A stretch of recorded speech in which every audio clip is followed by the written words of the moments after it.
Sahabat setia Go Warrior yang dikasih Tuhan, Shalom. Hari ini adalah Sabtu 25 Januari 2025. Happy weekend untuk kita. Hari ini kita merayakan pesta tobatnya Rasul Paulus. Rasul Paulus ini diperingati bahkan pertobatannya karena ia adalah tokoh besar dalam gereja. Rasul-rasul Tuhan yang lain selain Petrus diperingati hanya hari wafatnya saja. Sedang Rasul Paulus diperingati pula pertobatannya hari ini. Karena peristiwa pertobatan Rasul Paulus menjadi turning point, menjadi titik balik peristiwa besar, yakni dari seorang penganiaya menjadi pengikut Kristus yang setia.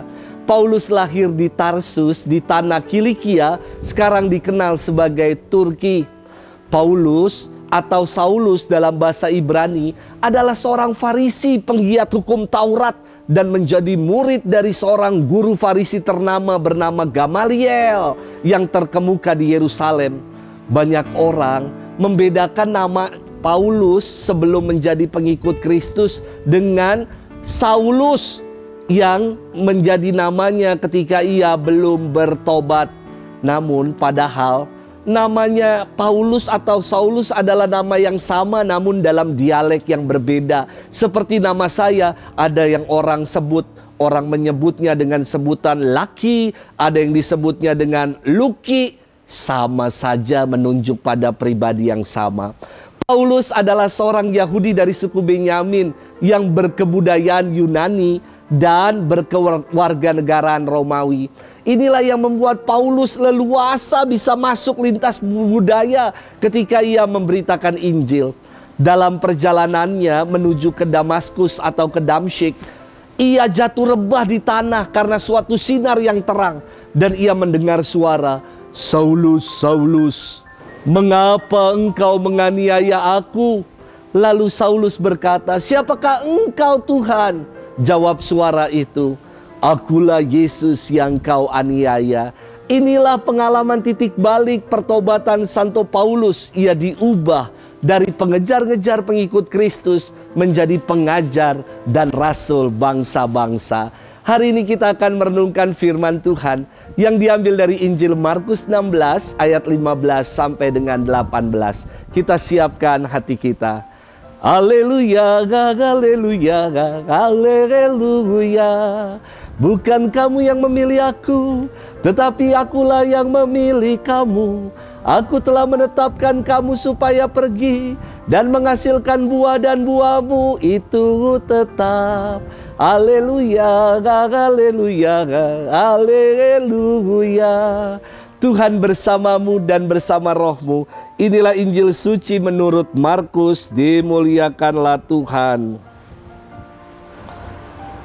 Sesudah Yesus bangkit, ia berkata kepada para muridnya, "Pergilah ke seluruh dunia, beritakanlah Injil kepada segala makhluk. Siapa yang percaya dan dibaptis akan diselamatkan, tetapi siapa yang tidak percaya akan dihukum. Tanda-tanda ini akan menyertai orang-orang yang percaya. Mereka akan mengusir setan-setan demi namaku. Mereka akan berbicara dalam bahasa-bahasa yang baru bagi mereka. Mereka akan memegang ular, dan sekalipun mereka minum racun maut, mereka tidak akan mendapat celaka. Mereka akan meletakkan tangannya atas orang sakit, dan orang itu akan sembuh." Demikianlah sabda Tuhan. Terpujilah Kristus. Sahabat setia Go Warrior yang dikasih Tuhan, Shalom. Aduh, beberapa waktu ini ya, saya capek nonton drama Korea. Kini saya beralih nonton film-film dokumenter yang ada faedahnya lah.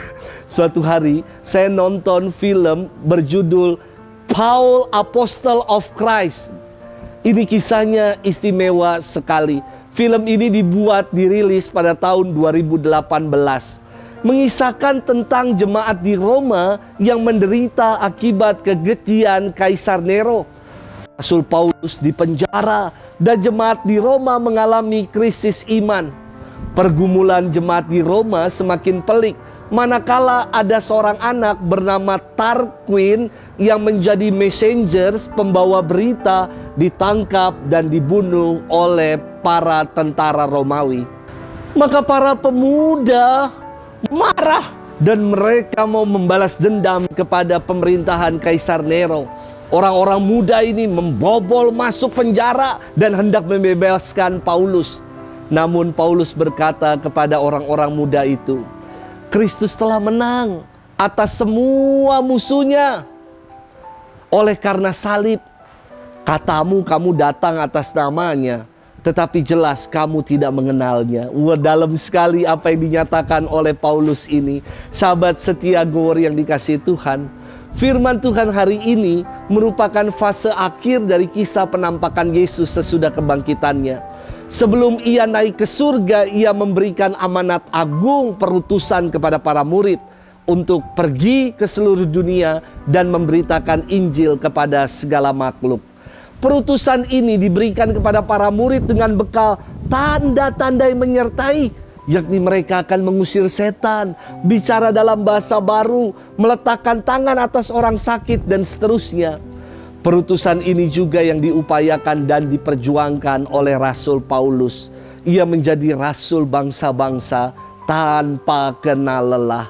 Sahabat setia Gower yang dikasihi Tuhan, kita pun dipanggil dan diutus untuk menjadi pembawa kabar sukacita.